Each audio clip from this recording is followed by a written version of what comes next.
इंसान की मौत के बाद उसकी रूह निकल के कहाँ जा रही है, कहाँ नहीं जा रही है, उसके साथ क्या हो रहा है, ये सब चीज़ें आंखों से तो नजर आती नहीं है। तो कोई भी शख्स कुछ भी कह सकता है, जैसे कि एक कमेंट के ऊपर एक बात कही गई, तो वो तो बात की बात है। लेकिन फिजिकल वर्ल्ड में जो हो रहा है वो तो देखा जा सकता है आंखों से, उसको चेक भी किया जा सकता है, उसको आंखों से देखा भी जा सकता है, उस पर टेस्टिंग भी की जा सकती है, उस पर एक्सपेरिमेंट्स भी किए जा सकते हैं, उस हवाले से डिस्कशन भी की जाती है, उस हवाले से डिबेट्स भी की जा सकती हैं। और इसलिए क्योंकि वो आंखों से देखा जा सकता है। तो जो चीज आंखों के सामने हो, रियल वर्ल्ड में हो, फिजिकल वर्ल्ड में हो, उस पर अगर इंसान बात करे, और दुनिया भर के बड़े बड़े scientist, doctors, medical experts, researchers, documentaries बनाने वाले और जो भी मौजूदा उलूम के माहिरीन हैं, अगर वो उस पर आए तो एक बात समझ में आती है।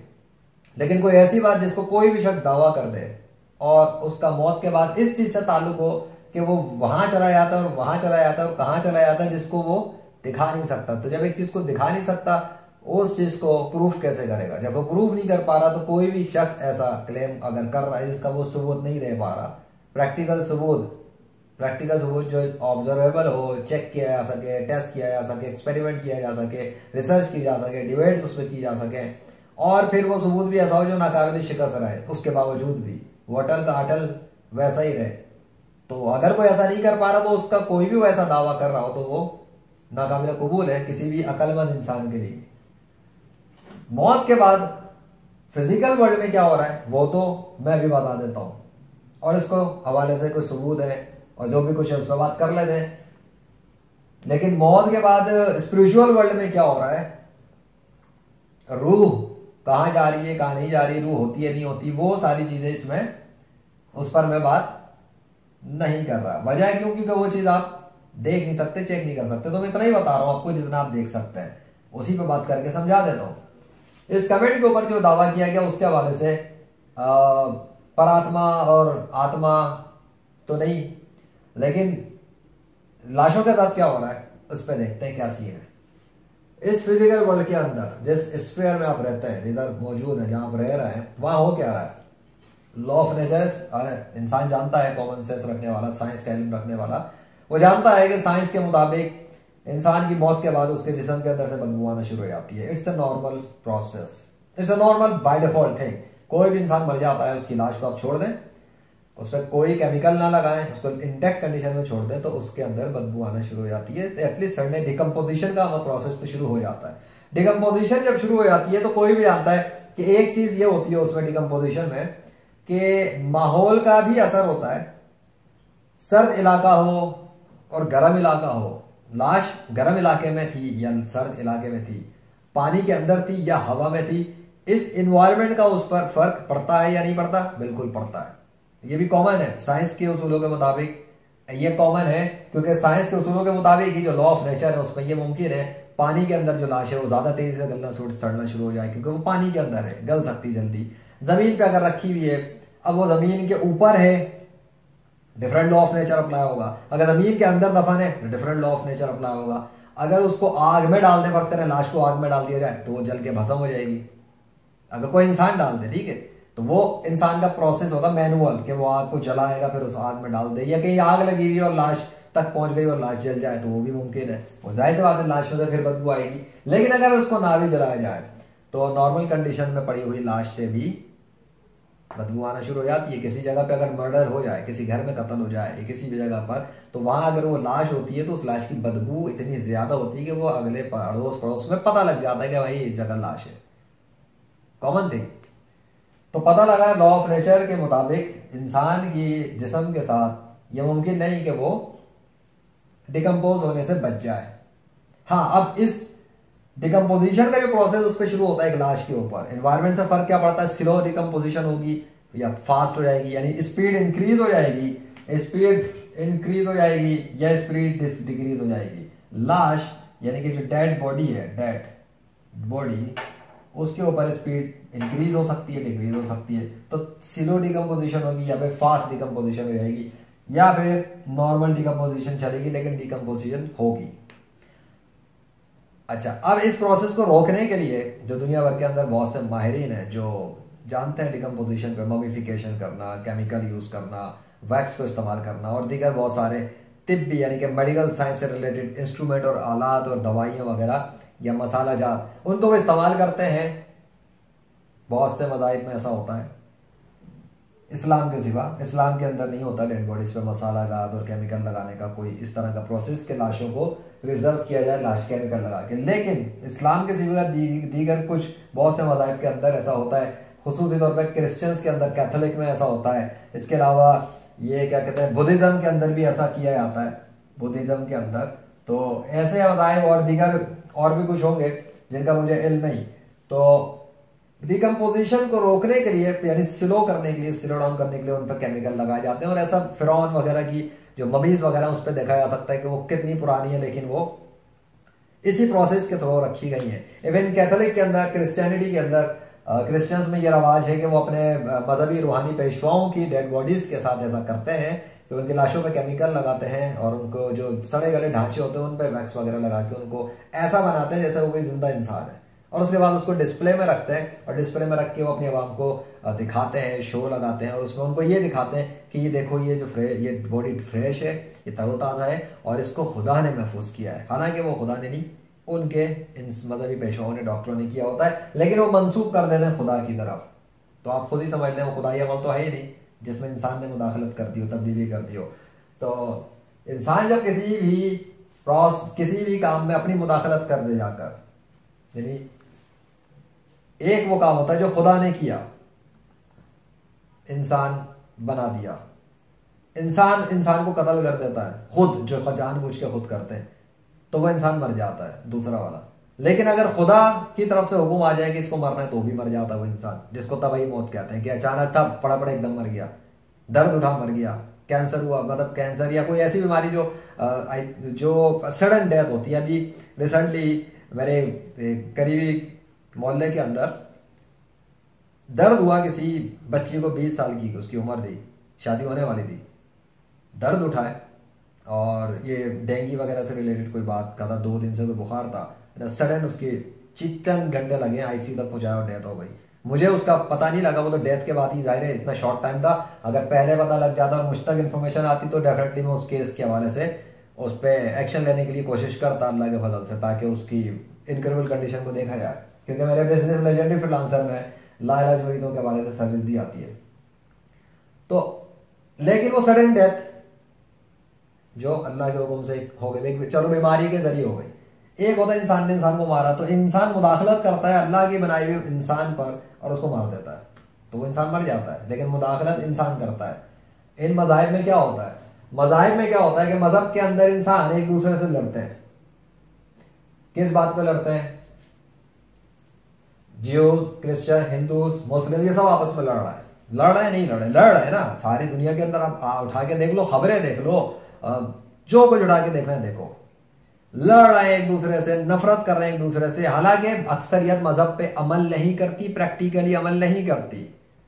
इवन आई एम अ मुस्लिम, तो मुझे भी अपने आप को इंप्रूव करते रहना होता है। इंप्रूवमेंट की तरफ अल्लाह के फजल से जा रहा हूँ, कोशिशें कर रहा हूँ, सब कुछ कर रहा हूँ, प्रीचिंग भी कर रहा हूँ, डिबेट्स भी हैं, चैलेंजेस भी हैं, सब कुछ है। लेकिन परफेक्शन का दावा मेरा नहीं। परफेक्शन का दावा दुनिया का कोई इस 21वीं सदी को इंसान ये नहीं कह सकता कि वो परफेक्ट है। परफेक्ट तो आज कि जितने सारे दुनिया के इंसान उठा रहे हैं तो वो अपने आप को इंप्रूव ही कर रहे हैं। No one is 100% perfect in this 21st century. इसलिए यहां जितने भी लड़ रहे हैं वो लड़ने वाले हैं। ओके,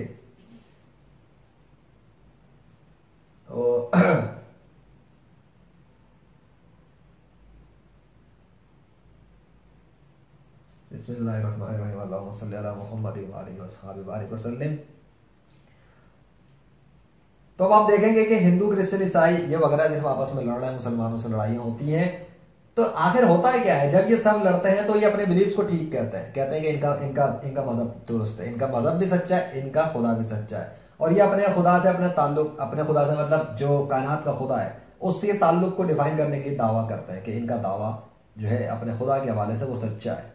और खुदा से इनका खुदा यानी कि खुद कायनात का खुदा इनसे खुश है, इसलिए वो मारते हैं अगले को।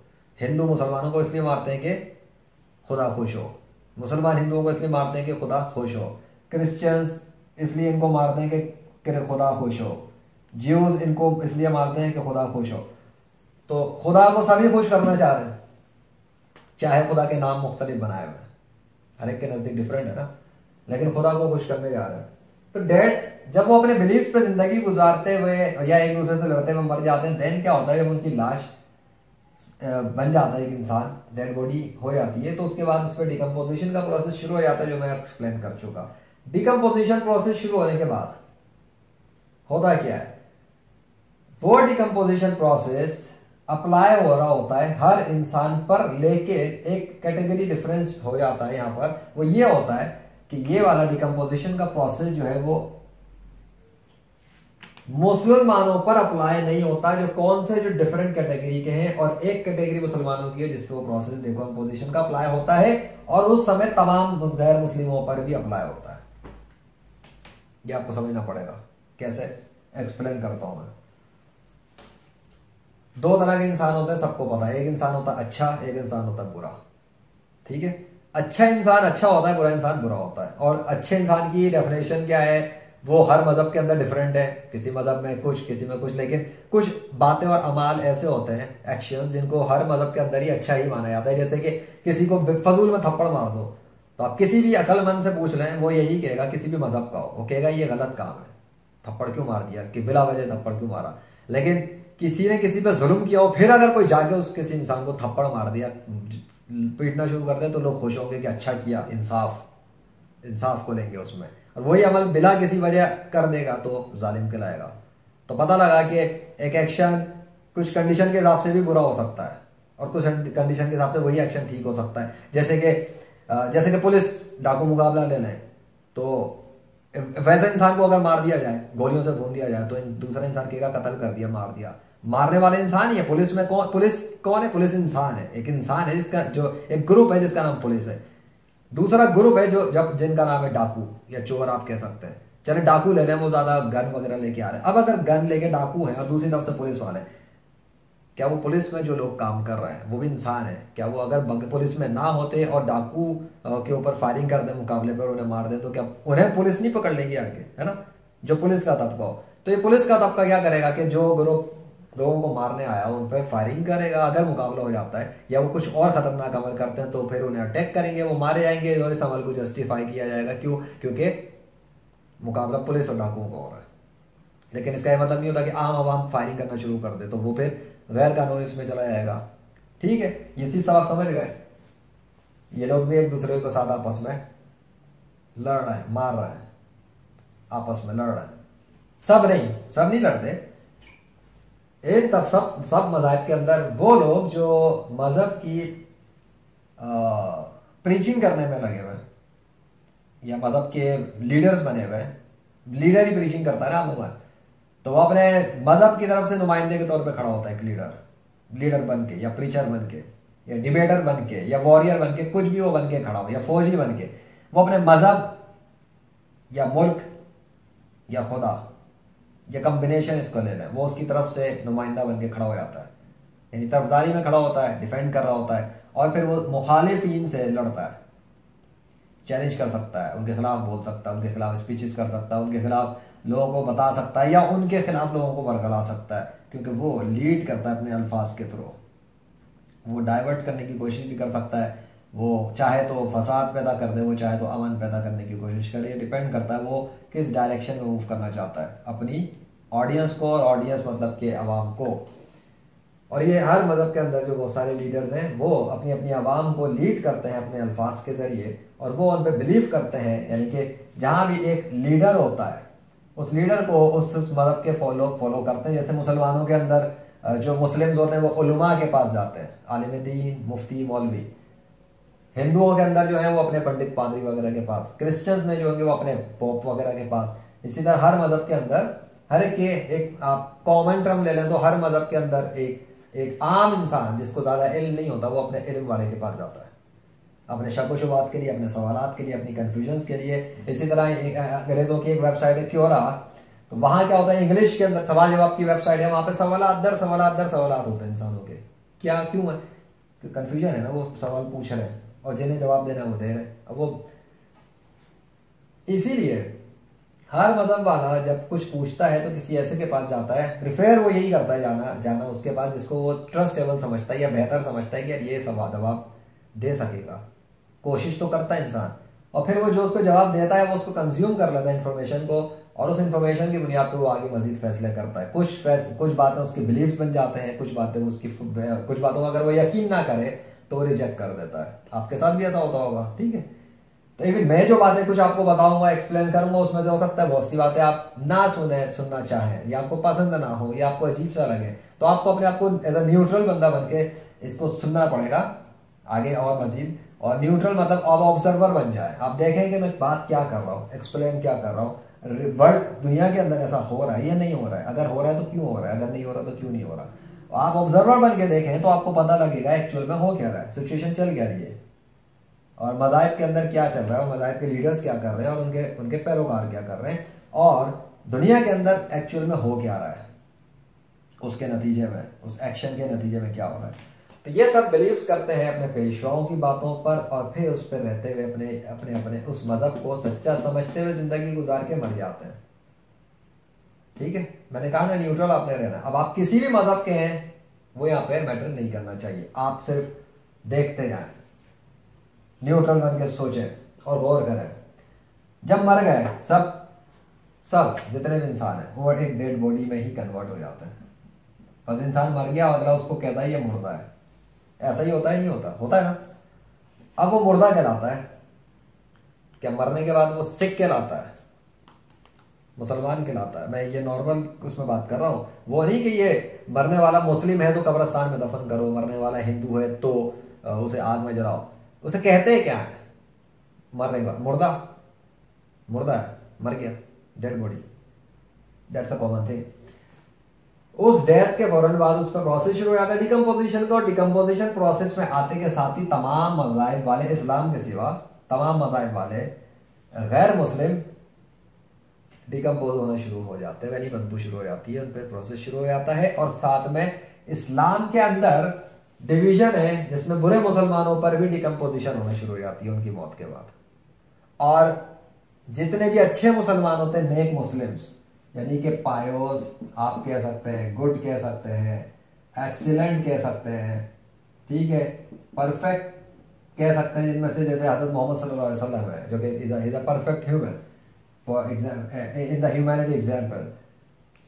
न्यूट्रल आपने रहना है। अब आप हज़रत मोहम्मद सल्लल्लाहु अलैहि वसल्लम को आखिरी नबी मानते हैं या नहीं मानते, मैं इस कंसर्न पे नहीं जा रहा, वो आपके बिलीव्स हो सकते हैं, मैं यहाँ बात कर रहा हूँ उस पर रखते हुए, क्योंकि मैं एक मुस्लिम तो हूँ, तो मैं लेकिन फिर भी न्यूट्रल रहकर इस चीज को समझाने की कोशिश कर रहा हूं आपको।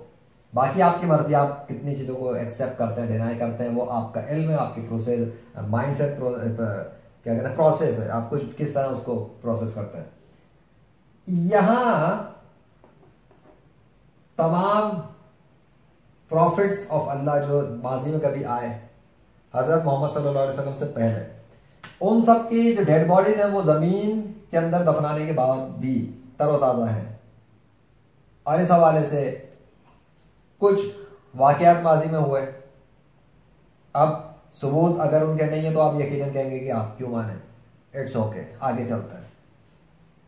लास्ट प्रॉफिट आए हजरत मोहम्मद सल्लल्लाहु अलैहि वसल्लम, उनके जिस्म के हवाले से भी हिस्ट्री में मिल जाएगा फिर कि जब उनका इंतकाल हुआ तो 2 दिन तक उनका जिस्म मुबारक जमीन के ऊपर रखा रहा, फिर उनकी तदफीन की गई, तो वो भी एक सबूत के वो जमीन के ऊपर रहे। और उन्होंने अपने सहाबा कराम को, यानी कि अपने उन लोगों को जो मुस्लिम थे, जिन्होंने उन पर बिलीव किया, उनको आखिरी नबी माना, उनको ये बता दिया कि जमीन पर अल्लाह ने हराम कर दिया है, मना कर दिया, यानी कि ये जमीन नबियों के जिस्मों को खराब करे या खाए। ठीक है, अब आपको चूंकि हजरत मोहम्मद सल्लल्लाहु अलैहि वसल्लम का जिस्म मुबारक आंखों के सामने नहीं दिखेगा तो आप कहेंगे मैं क्यों मानूं, राइट। आप चले आगे चलते हैं। हजरत मोहम्मद सल्लल्लाहु अलैहि वसल्लम के बाद उनके जो कंपेनियन थे, जो कंपेनियंस हैं और मुस्लिम्स के जो शहीद मुस्लिम है, जो अल्लाह को खुदा मानते हैं, हजरत मोहम्मद सल्लल्लाहु अलैहि वसल्लम को आखिरी नबी मानते हैं, वो तमाम मुस्लिम मरता है जो शहीद हो जाते हैं अल्लाह की राह में। अल्लाह की राह में मतलब कि जब वो गैर मुस्लिमों से उनकी लड़ाई हो जाती है, बैटल ग्राउंड के अंदर जंग हो जाती है, लड़ाई हो जाती है, उस दौरान पे जब 2 फौजें टकराती हैं, ये ग्रुप्स लड़ते हैं, एक अल्लाह की तरफ, अल्लाह के लिए लड़ रहा हो, और दूसरा राम कृष्णा विष्णु हनुमान जीसस वगैरह की तरफ से, यानी उनके नाम के ऊपर लड़ रहे हो, तो होता ही है कि जैसे जो जो मुसलमान लड़ता है और मर जाता है तो वो भी, और जो नहीं भी लड़े लेकिन अपने बिलीफ्स पे जिंदगी गुजार के मर जाए वो भी, उनकी डेड बॉडीज डिकम्पोज होना शुरू हो जाती हैं। और लेकिन ये लोग जो होते हैं जो मुसलमान अल्लाह की राह में लड़ते हैं या पायोस यानी कि नेक मुस्लिम्स होते हैं, वो नेक मुस्लिम्स, और ऑल्टरनेटिवली अगर कैटेगरिकल बात करूं तो नेक मुस्लिम्स में ये सब आ जाते हैं, प्रॉफिट्स ऑफ अल्लाह जितने हैं, हजरत मोहम्मद सल्लल्लाहु अलैहि वसल्लम, उनके तमाम सहाबा कराम, शोहदा इस्लाम और बाकी दीगर आम मुसलमानों में से जो नेक मुस्लिम्स खवातीन मर्द वगैरह हैं या बच्चे हों, तो ये सब इसमें नेक मुस्लिम्स की कैटेगरी में आ जाते हैं। और उनकी जब वो डेथ हो जाती है तो अल्लाह के हुक्म से उनकी डेड बॉडी तरोताज़ा सलामत रहती है। कब तक रहेगी? अगर कोई इंसान उसमें मुदाखलत ना करे, वो मैंने मिसाल दी थी जलाने वाली, तो अगर कोई इंसान उनकी डेड बॉडी के साथ मुदाखलत ना करे कि जाके कब्र खोल ले, खराब कर दे, काट पीट दे या आग से जला दे, तो अगर नेचुरल कंडीशन है और अल्लाह ने एक हुक्म जारी किया हुआ है, नेचर के थ्रू उनको प्रोटेक्ट किया हुआ है, तो वो वैसी रहेंगी तरोताज़ा सलामत। खून भी के बाद में खून तरोताज़ा होता है, बाज के बालों नाखून बढ़ जाते हैं, वो नेचुरल कंडीशन में उनको छोड़ा जाए तो उन पर प्रोसेस चलता रहता है अल्लाह के हुक्म से। बाकी अल्लाह के हुक्म से सड़ना गलना शुरू हो जाता है। ये है बात असल। अब मैं इसकी थोड़ी सी वजाहत कर दूं ऐसा हो क्यों रहा है, ताकि आपको समझ में आ जाए। ऐसा हो इसलिए रहा है क्योंकि, और ये रियल वर्ल्ड में हो रहा है, इसके सबूत आपने अगर इनके सबूत देखने के डेड बॉडीज कहाँ, ऐसी डेड बॉडीज जो हैं, क्योंकि हजरत मोहम्मद सल्लल्लाहु अलैहि वसल्लम की डेड बॉडी आप देख नहीं सकते आंखों से, उनके सहाबा कराम की डेड बॉडीज आपको आंखों के सामने नजर नहीं आएंगी, लेकिन उससे नीचे लेवल पर अगर आप आए, क्योंकि ये तो हाईएस्ट लेवल के लोग हैं ना जो माजी में गुजर गए, अगर आप आज 21वीं सदी की बात करें तो 21st सेंचुरी में क्या ऐसा हो रहा है मुस्लिम वर्सेस नॉन मुस्लिम्स में, तो आपको ऐसे बहुत सारे सबूत मिलेंगे कि मुसलमानों की लाशें तरोताजा मिल रही हैं कब्र खुलने पर। रियल फुटेज की बात कर रहा हूं। किसी जगह पे एक ऐसी भी होती है कि वो एक बस जिस्म पड़ा हुआ और वीडियो रिकॉर्डिंग हो रही है, तो उसमें ये पता नहीं लगता, टू बी वेरी, मतलब मैं न्यूट्रल होकर ही बात कर रहा हूं, कि एक बॉडी है और उस पर कैमरा से लगा के वीडियो बना दी और आपने नेट पर डाल दी कि ये फ्रेश डेड बॉडी है, तो ये अगर ये चीज होगी तो ये साबित नहीं करेगा कि ये वाकई में फ्रेश डेड बॉडी है, ये अभी इंतकाल हुआ उसका, ये उससे साबित नहीं होगा। स्केप्टिकल रहना पड़ेगा, डाउटफुल बात है। क्यों? क्योंकि वो उसकी बिफोर हालत का नहीं पता, ये तो आप वो दिखा रहे हैं जो प्रेजेंट मोमेंट है, तो कुछ भी कहा जा सकता है। तो दैट इज नॉट, मतलब वो हो सकती है फ्रेश डेड बॉडी, किसी ने निकालने के बाद वीडियो बना दी हो, लेकिन बेहतर तो ये होता कि उसकी बिफोर भी पूरी होता कि हाँ जी ये निकली कहाँ से थी और कहाँ तक पहुंची और क्या इसका बैकग्राउंड क्या है। तो उस सूरत में इस तरह बहुत सारी डेड बॉडियां पड़ी होती हैं जैसे लोग डालते हैं, तो उनमें मैं उनकी बात नहीं कर रहा, मैं उनकी बात कर रहा हूं जो नेचुरल कंडीशन को ले लेते हैं। बारिश हुई, सैलाब आया, आंधी तूफान आ गया, जलजले आ गए, जमीन फट गई और कब्रें फट गई, कब्रस्तान खराब हो गए और कब्रें खुल गई, यहाँ तो इंसान नहीं है ना। अब वो सूरत में कब्रें खुली हैं, फट रही हैं और वो जो है ना लाशें निकल रही हैं बाहर। कराची में ऐसा इवेंट हुआ था, आंधी तूफान और जो बहुत ज्यादा बारिश हुई थी, तो कब्रें, एक कब्रस्तान पूरा गुलजार हिजरी का वो जो है वो खुल गया था, कब्र की पूरी पट्टी वहां से पीछे की सब हट रही थी दीवार और बहुत सारी उसके अंदर से लाशें तरोताजा जो है वो मिली। तो इसी तरह इंडिया के अंदर एक वाकया हुआ, इंडिया के अंदर एक न्यूज चैनल पे था कि वहां इंडिया के अंदर लाश दो वलियों की, दो नेक मुसलमानों की लाश मिली। तो जो नेक लोग औलिया अल्लाह थे, यानी कि अल्लाह के वली, उनकी लाशें मिली और बहुत सारे हिंदुओं ने भी अपनी आंखों से देखा, मुसलमानों ने भी देखा, और भी बहुत सारे लोग गए होंगे वहां पर, मुझे उनके बारे में इल्म नहीं, लेकिन वो खबर में मौजूद है। तो ये जो सारी और ये सारे सबूत वगैरह आपको इस तरह से रिलेटेड rightfulreligion.com पर मिल जाएंगे। ये सब हुआ, उनके सबूत हैं, यानी कि जो बाद में आपको इस लेक्चर में रिकॉर्ड करके बता रहा हूं, इस वक्त एक्सप्लेन कर रहा हूं, इसके सबूत अगर आप देखना चाहते हैं तो rightfulreligion.com पे जाके देख सकते हैं। तो आपको साबित हो जाएगा आंखों से कि वाकई जो बात मैं कर रहा हूं सच है और ऐसा ही हो रहा है इस फिजिकल वर्ल्ड में। अब उस चीज के ऊपर आप अगर कोई डॉक्टर है, रिसर्च करें, फोरेंसिक डॉक्टर है, रिसर्च करें। अगर आप डॉक्यूमेंट्री बनाते हैं तो आप डॉक्यूमेंट्री बनाएं, अगर आप फिल्म बनाते हैं तो फिल्म बनाएं इस सब्जेक्ट पर, अगर आप राइटर हैं तो लिखें, रिसर्चर हैं तो रिसर्च करें, आप कुछ भी हैं, साइंटिस्ट हैं तो साइंस की रिसर्च कर लें, पीयर रिव्यूज कर लें, आपके ऊपर है आप क्या इससे काम लेते हैं। आ गया। आप वेबसाइट्स बनाने के शौकीन हैं, कोई नए आइडियाज पे काम करना चाहते हैं, आइडिया आपके सामने आप कर सकते हैं, रिसर्च पे काम कर सकते हैं, यानी बहुत कुछ मौजूद है, सबूत मौजूद है। अब उन सबूतों को लेके आपने क्या करना है, इट्स योर वर्क। मैं तो आपको एजुकेट कर रहा हूँ और सिखा रहा हूँ, बता रहा हूँ कि एक्चुअली अल्लाह के हुक्म से क्या होता है आफ्टर डेथ, एक इंसान की डेड बॉडी के साथ। अब ये बात मैं क्यों कर रहा हूँ कि ये अल्लाह ही के हुक्म से होता है, और क्योंकि भाई अगर अल्लाह के हुक्म से ऐसा नहीं हो रहा तो फिर कौन कर रहा है? मैं तो नहीं कर रहा, मुसलमान तो ऐसा नहीं कर रहे, क्योंकि मुसलमान अगर ऐसा कर रहे होते तो बुरे मुसलमानों की लाशें क्यों सड़ गई? ठीक है, क्योंकि मुसलमान तो केमिकल लगाते ही नहीं, तो बुरे मुसलमानों की लाशें कौन सड़ा रहा है और अच्छे मुसलमानों की लाशें कौन तरोताजा रख रहा है? ये सोचने की बात है। क्यों? क्योंकि अगर ये अच्छे और बुरे का फर्क होता तो फिर अच्छे मुसलमानों की भी लाशें अगर ये नेचर कर रही होती खुद से, या अल्लाह के सिवा कोई और खुदा कर रहा होता, तो फिर बात है कि वो अल्लाह के सिवा कोई और खुदा कर रहा होता तो वो अच्छे हिंदुओं को फ्रेश उनकी लाशों को तरोताजा रखता, बुरे हिंदुओं की सड़ा देता। अगर अल्लाह के सिवा कोई और खुदा करता तो वो अच्छे क्रिश्चियंस की डेड बॉडीज को रखता, बुरों की सड़ाता, अच्छे सिखों की रखता, बुरों को सड़ाता, अच्छे शियों की रखता, बुरों को सड़ाता। ऐसा नहीं हो रहा, बल्कि हो ये रहा है कि अच्छे नेक मुसलमानों की लाशें बच रही हैं और बुरे मुसलमानों की भी सड़ गल रही हैं, फर्स्ट कैटेगरी। एंड सेकंड, तमाम नॉन मुस्लिम्स की लाशें सड़ गल रही हैं, जिसमें नॉन मुस्लिम्स में ये सारी कैटेगरी आती है जो मैंने यहाँ पे लिखा, हिंदू, क्रिश्चियन, ज्यू, सिख, शिया, कादियानी, बुद्धिस्ट वगैरह। वाई? बिकॉज मुसलमान होता है, मुसलमान शिया नहीं होता, सिख नहीं होता, हिंदू नहीं होता, क्रिश्चियन नहीं होता, हिंदू नहीं होता, कादियानी नहीं होता, बुद्धिस्ट नहीं होता, वो मुस्लिम ही होता है। तो जो मुस्लिम होगा वो खुद को मुसलमान कहेगा, वो मुसलमान खुद को कुछ और नहीं कहेगा। अल्लाह ने मुसलमान बना के पैदा किया, माँ के पेट से मुस्लिम ही निकाला, और जितने भी अंबिया कराम थे वो सब के सब मुसलमान ही थे। जितने भी सहाबा कराम हज़रत मोहम्मद सल्लल्लाहु अलैहि वसल्लम को आखिरी नबी मानने वाले थे वो सब मुसलमान थे।